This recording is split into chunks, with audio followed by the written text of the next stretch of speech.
Bonjour et bienvenue à 5 questions femmes et entrepreneurs ici ou ailleurs.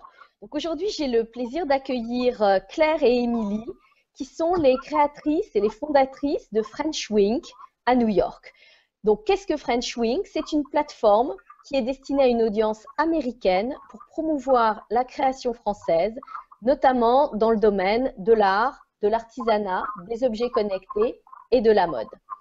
Donc, Claire et Émilie, merci d'être ici aujourd'hui. Et je vais vous laisser tout d'abord vous présenter rapidement l'une et l'autre avant que nous passions aux traditionnelles 5 questions. Alors Claire, si tu veux bien ouvrir la séance, je te laisse nous dire qui tu es. Très bien, mais déjà, merci de nous interviewer aujourd'hui. Donc, moi, je m'appelle Claire Aubry, donc j'ai 32 ans. Je suis arrivée à New York il y a 4 ans. Mon parcours, on va dire que j'ai fait Sciences Po et après je me suis spécialisée dans la médiation et l'ingénierie culturelle et j'ai travaillé en France pendant 10 ans dans la promotion de l'art français pour des artistes et j'ai créé mon auto-entreprise quand j'ai été maman pour promouvoir justement les artistes de la région PACA. Et arrivée à New York, j'ai essayé de développer donc la représentation des artistes de la région aux États-Unis. Et après, je vous raconterai donc ce qui s'est passé finalement. Très bien. Alors à toi, Émilie. Merci, pareil, merci de nous interviewer. Bonjour à tous. Alors moi, pareil, je m'appelle Émilie Chassagne. Je suis arrivée moi à New York il y a 2 ans, un peu moins de 2 ans. Et avant ça, j'ai travaillé 10 ans dans le domaine de la construction et de l'application des textes réglementaires auprès des entreprises spécialisées du bâtiment. J'ai été donc dans un premier temps diplômée d'un diplôme d'ingénieur génie civil et sur lesquels après j'ai bifurqué donc sur de la conformité réglementaire et assisté les entreprises PME. Pour tout ce qui était justement veille réglementaire et garantie des normes dans la construction. Voilà, donc un duo, on voit que c'est un duo assez atypique. Donc maintenant, il faut nous en dire un petit peu plus, comment vous vous êtes rencontrés et comment est venue l'idée de French Wink. Alors Émilie, si tu veux poursuivre. Quand on a décidé de venir s'installer à New York, dans un premier temps pour le travail de mon conjoint, moi, je voulais croire en ce rêve américain et donc je voulais absolument travailler aux États-Unis. Donc je me suis renseignée donc avec un visa et un work permit en poche, ce qui est quand même un élément important ici aux États-Unis. J'ai été confrontée quand même à une double claque dans le sens où mon diplôme d'ingénieur n'était pas reconnu. Je me suis pas découragée et puis dans le même temps, je me suis renseignée sur comment fonctionnait donc le système américain, mais aussi comment était construite la communauté française à l'international. J'ai quand même découvert que mon profil était quand même très atypique. Et donc au lieu de un petit peu me lamenter sur mon sort et de dire que j'avais pas ou peu d'opportunités, je me suis dit je vais plutôt réfléchir à comment faire évoluer la communauté française et pourquoi pas développer quelque chose. Et j'ai commencé à réfléchir à comment ou est-ce que ça pourrait être intéressant de créer une maison d'artisanat français à New York. Parce que c'est des choses où finalement le tissu économique local français en métropole est organisé sur fédération, maison, voilà, il y a plein d'entités, des petites structures économiques qui sont fédérées par des organismes plus nationaux, mais ces organismes nationaux n'ont pas de représentation à proprement parler à l'étranger. Donc c'est en commençant à réfléchir sur cette idée, à véhiculer ce message, et j'ai trouvé que les gens étaient relativement réceptifs, ou en tout cas étaient pas contre l'idée. Et donc j'ai commencé à maturer ce projet. J'ai cherché des gens et j'ai eu le bonheur de rencontrer Claire, sur lesquels on avait plein de choses à partager. Donc je vais laisser Claire raconter la suite. Ok, donc moi de mon côté, ça a été aussi la grosse désillusion. Je suis arrivée avec plein de projets, persuadée que je créerais une super passerelle entre la Côte d'Azur et New York pour la représentation de ces artistes. Et en fait, ben, la vie de maman expat, et ben, c'est loin d'être le rêve, surtout dans une ville comme New York où il n'y a aucune structure pour la petite enfance, où ça a été très très dur. Je suis allée de désillusion en désillusion, et donc il a vraiment fallu que je me redéfinisse, que je réalise que voilà, se développer enfin, se faire connaître auprès de la communauté américaine et sortir de la communauté franco-française à New York, bah, c'est très compliqué. J'ai passé 4 ans à vraiment faire du bénévolat pour tout ce qui était toutes les initiatives que je pensais intéressantes pour promouvoir la culture française, donc que ce soit le Taste of France qui maintenant cette année est renommé Best of France, ou enfin tout type d'événements autour de la culture française. J'y étais, j'ai aidé, j'ai apporté mes connaissances, mon réseau pour essayer d'aider justement les artistes que je représentais. Et ça a été très dur. Je me suis rendu compte que c'était pas facile et qu'il manquait quelque chose, qu'il manquait vraiment un outil qui permette de juste de faire ce lien entre les Américains et la création française. Et donc, on s'était vu avec Émilie avant l'été dernier. Donc, elle avait commencé à me parler de cette idée de maison de l'artisanat. Et c'est vrai que j'avais trouvé ça intéressant, mais je trouvais pas comment je pouvais faire le lien avec ce que je faisais moi. Mais on était restés en contact. Et dans l'été, on a chacune mûri notre projet de notre côté. Et on s'est revus en septembre. Et en septembre, moi, je suis arrivée avec une super idée en disant, mais voilà, j'ai vraiment envie de créer une plateforme où c'est moi, en fait, qui vais créer cet outil. Je vais arrêter de le chercher et je vais le créer moi. Je vais créer cette passerelle où je vais parler en anglais à destination des Américains de ce que font les artistes français. Et Émilie est arrivée en me disant, mais attends, mais moi, j'ai trouvé mon idée. En fait, je vais créer une plateforme où je vais parler de l'artisanat français et où je vais promouvoir les artisans français. Donc, on s'est dit, non, bon, bah, c'est impossible. Enfin, c'est fou, d'abord, premièrement. Et secondement, enfin, il est impossible qu'on fasse ça chacune de notre côté. Il faut qu'on travaille ensemble. Et donc, on a décidé de créer ça toutes les deux. Donc, il se trouve que le mot French Wink, je l'avais créé avant de partir il y a 4-5 ans, donc déjà en France avec l'intention de venir aux États-Unis.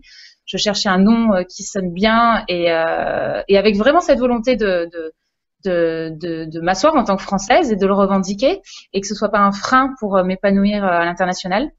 Et donc, cette idée de wink qui en anglais veut dire clin d'œil. Donc voilà, un clin d'œil français, c'est-à-dire on est vraiment sur une idée de la culture française, mais ouvert sur l'international, French Week. Et donc on est parti et on a ouvert le blog en octobre. Voilà alors, pour les départs. Voilà, alors effectivement, c'est ça que j'ai bien aimé chez vous, c'est 2 parcours très différents et puis finalement une rencontre autour d'une même idée, avec un côté plus artisanat pour Émilie et plus tourné vers l'art pour toi, Claire.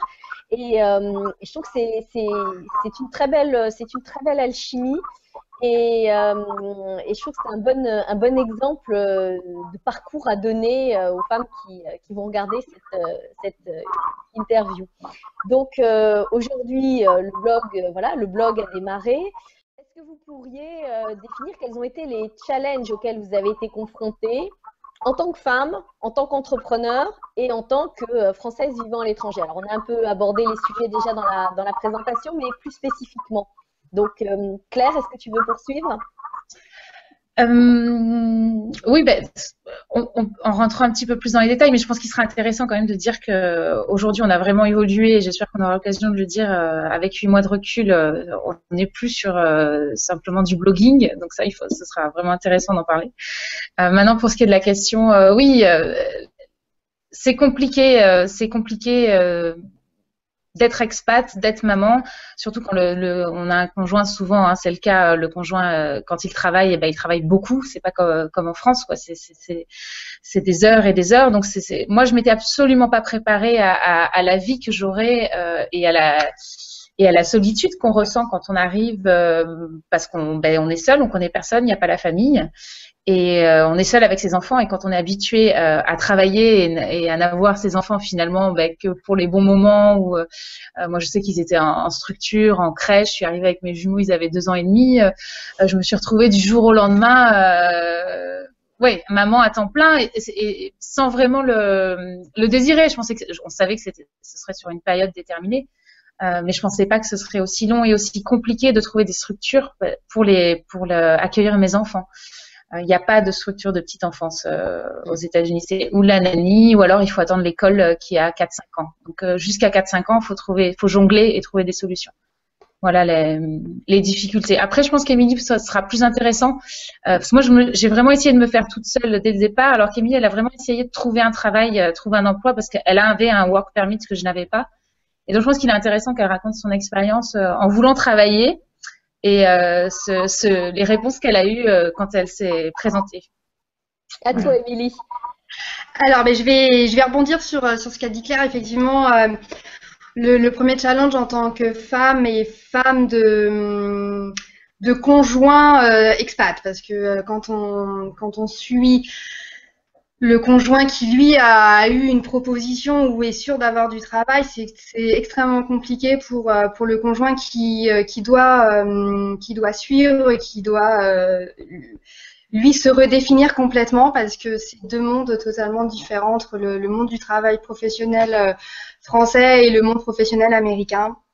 Donc ça a été vraiment un premier challenge, c'est d'assumer alors d'assumer, c'est-à-dire de connaître. Parce que pareil, moi, j'étais pas préparée à endosser le statut de femme expat, que moi d'ailleurs j'ai refusé, et d'où aussi French Wing. Mais il y a ce statut de femme expat aujourd'hui, donc femme expat, mais il y a aussi homme expat, mais de conjoint expatrié qu'il faut dire, qui existe et qui est très très dur, dans le sens où il y a encore des idées préconçues de femmes à la maison qui doit s'occuper des enfants parce qu'entre guillemets le conjoint travaille, donc il y a encore des idées très très préconçues, et la position de la femme évolue dans la société, on va dire, française actuelle, mais elle doit en tout cas évoluer au sein des communautés d'expats, parce qu'il y a énormément de choses à faire de ce niveau-là. Donc ça, c'était mon premier challenge. Même si je savais pas vraiment ce qu'était que le statut de femme expat, moi c'était une condition au départ des États-Unis, pour les États-Unis, c'était de toute façon je vais pas ne pas travailler pendant 5 ans, parce que nous on est parti avec un visa qui était le plus long visa possible de 5 ans. Et j'ai fait, au regard de ce que j'ai vécu en France, d'une carrière avec des points positifs, des points négatifs, il était hors de question que je ne puisse pas prendre de compétences ou valoriser mon expatriation aux États-Unis pour la suite. Voilà. Donc moi j'ai imposé ça à l'entreprise de mon mari, il faut être clair, de partir avec un des deux visas aujourd'hui qui autorisait le conjoint marié à pouvoir prétendre à une demande de work permit. Donc ce work permit, on a fait la demande quasiment en arrivant sur le territoire américain. Je l'ai eu très tôt parce qu'on m'avait annoncé des délais de 3 à 4 mois. Je l'ai eu en 3 semaines avec un bon avocat. Donc finalement, en étant arrivée mi-août, fin août, j'ai eu mon work permit même avant fin novembre. Okay. Et ce que je disais en tout début sur la première question, moi j'ai quand même eu une claque, c'est même avec ce work permit en poche, c'était pas le sésame pour trouver du travail.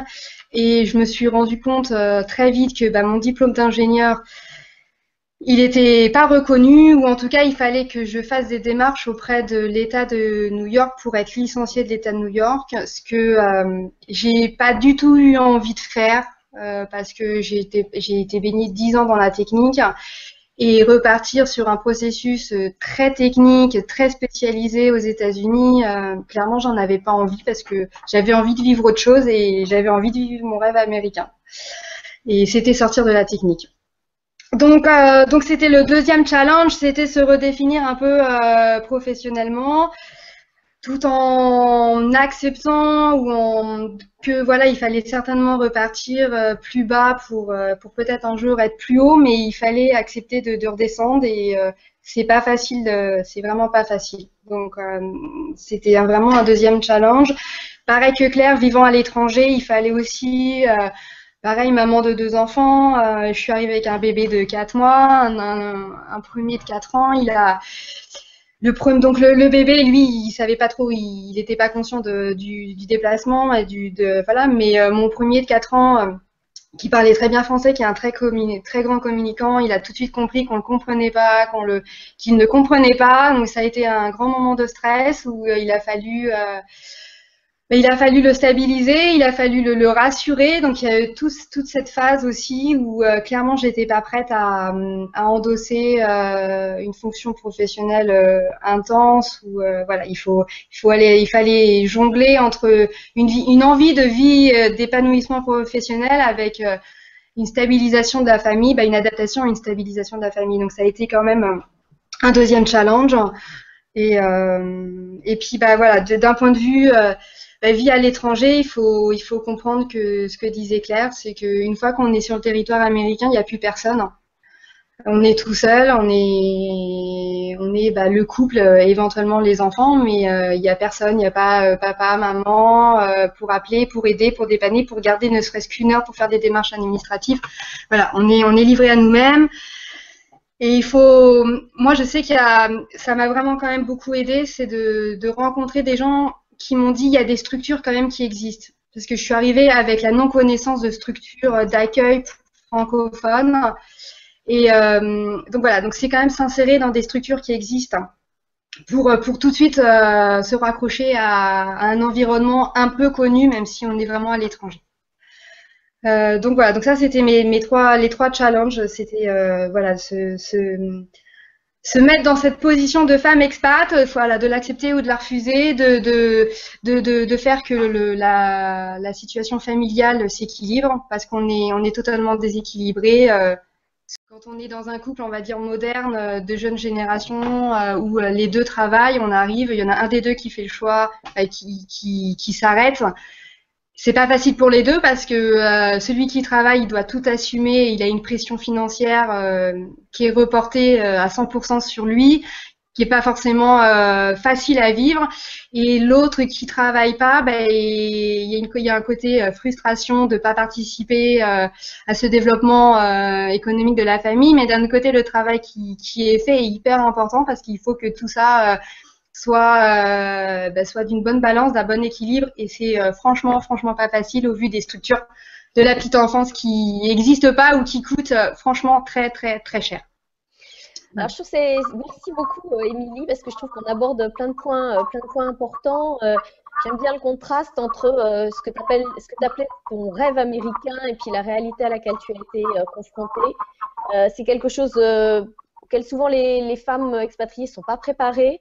Et c'est de se dire que c'est vrai, c'est une grande chance l'expatriation, mais ça va prendre du temps parce que oui, l'équilibre à trouver entre la famille, faut gérer les enfants, c'est pas facile. Moi, je suis arrivée en Italie pour ma première expat avec un bébé de 3 semaines et un petit garçon de 2 ans, et pareil, il n'y avait pas de structure, et je sais que j'ai vraiment trouvé ça très difficile. C'est des choses effectivement auxquelles on n'est pas toujours préparé. C'est bon de le rappeler. C'est des vrais challenges. Trouver sa position en tant que femme, en tant qu'entrepreneur, en tant que maman. Et puis tout ça dans un contexte où on n'a pas forcément grand monde autour. Donc moi, ce que je dis aux gens, c'est surtout essayez de rencontrer. Faites-vous une bonne copine ou rentrez dans des cercles, parce que surtout à l'étranger, c'est vraiment primordial. Alors après avoir parlé de tous ces challenges, je pense que on va continuer sur une note un peu plus positive. Aujourd'hui, votre plus grande réussite, c'est quoi? Alors, Claire, si tu veux prendre la parole. Ma plus grande réussite, c'est d'être là où je suis aujourd'hui, je pense, en tant que femme, mais complète. C'est-à-dire que j'ai enfin réussi, après 4 ans d'expatriation, on va dire, à me rassembler et à plus avoir l'impression de jongler avec différentes casquettes et différentes vies. Donc la maman à 100%, essayer d'être l'épouse modèle qui est près de son mari qui est épuisé, la désespérée qui veut absolument travailler et trouver une solution. Et là, j'ai enfin, avec French Wink, réalisé on sent qu'on est sur le bon chemin. Et je crois une de mes plus grandes réussites, c'est vraiment d'avoir trouvé Émilie, avec qui ça se passe très bien, parce que c'est pas 2 amies qui ont essayé de créer quelque chose ensemble. C'est vraiment 2 femmes qui avaient de la même vision et les mêmes ambitions, qui ont décidé de prendre le même chemin et de prendre la même direction. Et on y arrive et on s'écoute, et il y a un respect profond et de l'affection, évidemment, avec le temps qui se construit. Mais je crois que vraiment, de s'être trouvé l'une l'autre et d'avoir créé cette corporation, je crois que c'est, ouais, j'en suis fière. Donc, je crois que ça va être une de mes plus grandes réussites à 32 ans. Hein, il en reste encore à faire. Bien sûr, bien sûr. Et toi, Émilie?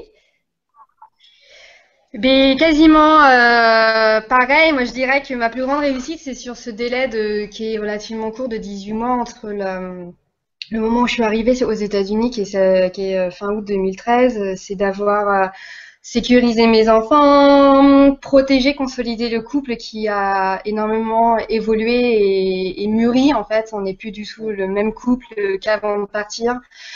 Et c'est une part qui est pas négligeable dans une vie d'expatriation. C'est vraiment un élément important. Et puis c'est aussi d'avoir eu le courage, même si j'avais eu l'envie depuis longtemps voilà, je lisais beaucoup de presse, d'entrepreneuriat et tout ça, c'est d'avoir eu le courage et de casser ce code de femme et de statut de femme expat que moi personnellement je refuse d'endosser. Voilà, et de m'être émancipée en tant qu'entrepreneur. Voilà, et tout ça dans un délai quand même qui est très très court. Donc effectivement, comme dit Claire, on est, je pense, à l'aube d'une belle aventure. En tout cas, voilà, d'avoir rencontré Claire est vraiment un élément important dans l'aventure French Wink. Et on a, voilà, c'était rencontrer la bonne personne au bon moment avec la même vision. On va très vite parce qu'on a les mêmes envies de partage, la même vision sur comment gérer l'entreprise. Et effectivement, on s'écoute beaucoup, donc ça permet aussi d'avoir un œil professionnel et plus personnel, voilà, quand il y a des moments où on a des doutes. Mais c'est French Wink, c'est tout ça, c'est une belle aventure de femmes et d'expatriation en même temps, quoi. Super. Alors, on va revenir à un sujet que Claire voulait qu'on aborde et que de toute façon, il fait partie c'est la quatrième question classique. Donc, l'avenir de French Wink, les projets, je sais, on m'a dit effectivement qu'il y avait un projet qui allait voir le jour très très vite. Donc, je pense qu'on peut peut-être l'aborder ici. Claire, est-ce que tu veux nous en dire un petit peu plus? Avec grand plaisir. Donc voilà, French Wink a démarré en étant un blog et est devenu en 8 mois, on va dire, un vrai magazine culturel et respecté. On a multiplié par 6 notre trafic, nos lecteurs, qui sont 700 de plus chaque semaine à nous lire, donc en sachant qu'on couvre tout le territoire américain. Et donc à qui on explique la culture française et à qui on présente toutes les initiatives et créations françaises aux États-Unis. Et à qui on va pouvoir, d'ici quelques semaines, vendre la création française grâce à tout un projet et une stratégie collaborative et communautaire. Donc, basée sur vraiment l'économie solidaire, où on va proposer aux créateurs français de s'unir, de partager les frais et de venir tester le marché américain grâce à French Wink et grâce à des partenariats stratégiques qu'on a un petit peu créé dans tous les domaines clés d'une expatriation réussie, donc que ce soit juridique, transport, marketing, événementiel. On va pouvoir les accompagner du début jusqu'à la fin et en espérant qu'on les aidera à créer des filiales, à aller plus loin. Donc voilà, il y a le French Wink, c'est ça aujourd'hui, c'est le magazine, la boutique qui va ouvrir et tout l'espace B2B d'accompagnement pour l'aide à l'international qui est en train de se mettre en marche. Donc voilà, on est très contente. J'imagine, parce que c'est un bel envol. Émilie, tu veux rajouter quelque chose sur le sujet? L'avenir de French Wink dans sa globalité, c'est primordial, c'est continuer à se faire plaisir, parce qu'aujourd'hui on travaille beaucoup, mais parce que on se fait plaisir avant tout. C'est vraiment une idée de se faire plaisir et de partager quelque chose, de partager une passion. Et voilà, c'est aussi une histoire de rencontre, de rencontrer voilà tout un tas de personnes sur son chemin. Donc moi, c'est vraiment le fil conducteur de French Wink, c'est partager en se faisant plaisir. Et si derrière on peut apporter du développement international à tous ces créateurs et à cette création française, voilà, en tout cas, c'est ce message qu'on veut véhiculer. D'un point de vue de business, donc Claire a expliqué que voilà, French Wink aujourd'hui, c'est une société d'aide à l'export. Donc on utilise tous les canaux modernes et tendances pour faire connaître ce mouvement de création française, parce que créer, c'est le futur, et il faut créer pour innover, c'est créer, et créer, c'est innover le futur, c'est créer le futur. Donc voilà, donc on va aussi vers le futur, on donne cette possibilité de créer son propre futur. Mais d'un point de vue business, il faut être réaliste. On est une toute jeune société qui doit se consolider, qui doit se faire connaître, accroître son réseau, rentabiliser la structure pour pouvoir après investir. Donc il y a tout un enjeu de développement économique comme toute entreprise, et comme deux businesswomen endossent le développement d'une société, quoi. Donc c'est se faire plaisir, partager avec un œil et une orientation business pour pérenniser la structure et la développer, parce qu'il y a des idées, il y a plein d'idées, il y a plein de choses à faire. On ouvre un champ énorme de possibilités au développement de la culture française. Mais tout ça, ça prend du temps et de l'argent, donc il faut y aller étape par étape. Mais du courage, on en a, et par cet esprit d'économie collaborative, en tout cas, nous, c'est le choix qu'on a retenu, parce que ça nous correspond aussi. On a reçu en étant expat, on a aussi envie de donner aux autres et de faire profiter de nos expériences, donc de nos difficultés, mais de nos mais aussi de ce qu'on a vécu, de notre expérience, partager ça et de faire profiter un petit peu d'autres personnes qui voudraient vivre ce rêve américain. Voilà, ça introduit la dernière question. Émilie, tout d'abord, si tu avais un conseil à donner aux femmes et entrepreneurs ici ou ailleurs, donc aux femmes expatriées qui ont envie de créer leur activité, en quelques mots, que leur dirais-tu? C'est une occasion, c'est une opportunité de se redéfinir, de prendre le temps de savoir ce qu'on a vraiment envie de faire, de ce qu'on a vraiment envie, et comment se faire plaisir. Il faut pas prendre ça que comme une contrainte, il faut prendre comme ça, plutôt d'avoir cette opportunité de prendre le temps de faire cette pause et de bien se définir. Et d'oser s'émanciper, de oser casser les codes établis et refuser voilà, d'être dans cette mouvance de statut de femme expat qui aujourd'hui n'a pas lieu d'exister, et tout le monde peut faire des choses avec peu de moyens. Voilà. Et surtout, ne pas avoir peur de se faire accompagner, que ça soit en France avant de partir ou aux États-Unis. Je pense que c'est important de ne pas rester seul. Parce que seul on déprime, on est vite dans un processus de dévalorisation. Donc, moi, avant de partir, j'ai eu la chance de pouvoir faire un bilan de compétences qui m'a énormément aidée. J'avais 90% du chemin qui était fait, il me restait les 10% liés à l'expatriation, ce qui m'a fait gagner un temps fou. Mais je pense que c'est important de dire qu'il faut être accompagné, et puis c'est une aventure. Voilà. L'expatriation donne cette possibilité de pouvoir se faire plaisir. Merci Émilie. Alors, toi, Claire, quel serait ton conseil? Moi, je dirais oublier un petit peu tout ce qu'on a appris, dans le sens où il faut accepter de se mettre en danger. Voilà. Et je crois qu'en la sécurité, qu'elle soit affective ou matérielle, qu'on a en France, nous bloque un peu quelque part. Donc on gagne en liberté en s'expatriant, mais gagner en liberté, ça veut dire être sans filet, et donc ça veut dire vraiment accepter l'idée d'échouer pour mieux se relever. Et je crois que c'est vraiment ça la clé, c'est apprendre à se remettre en question, se mettre en danger, échouer, se relever, avancer, réussir, s'enrichir. La clé, c'est en fait de ne pas perdre son enthousiasme, quoi. Voilà. Bah, écoutez, j'ai vraiment été ravie de vous écouter et de vous enregistrer aujourd'hui, parce que je trouve que vraiment vos deux témoignages sont super. Bah, écoutez à toutes, si vous souhaitez retrouver French Wink, vous avez le site internet French, French, wing.com. Vous avez également la page Facebook. La marketplace viendra par ailleurs dans quelques semaines. Donc, voilà.